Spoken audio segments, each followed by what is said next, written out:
د ایمل ولی صاحب نه او د هغه د کور والا نه او د پلار نه اسفندیار ولی نه ورله سکیورټي واپس واغسته دغه ظالم جابر او دغه پنجابي حکومت. زه به حیثیت یو پښتون د دې خبرې په شدید الفاظو کې مخالفت کوم او لعنت پیم په دغه ظالم جابر نظام باندې.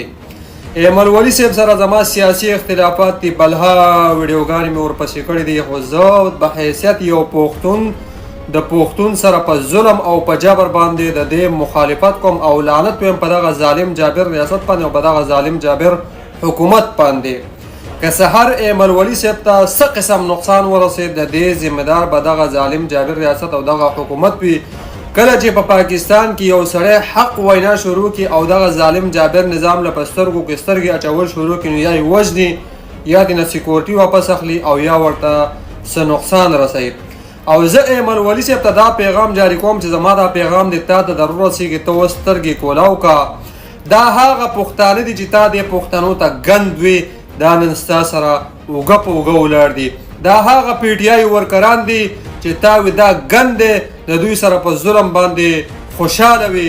دا هغه پښتانه دي چې ته په ډیچو کې د دې پښتنو په شهادت باندې خوشحاله وي. دا هغه پښتانه دي چې نن ستا سره اوږه په اوږه ولاړ دي او ته د دې پښتنو خلاف د دغه پنجابي سره ولاړ وي. نن پنجابی ستا دوست دی او که ستا دشمن دی.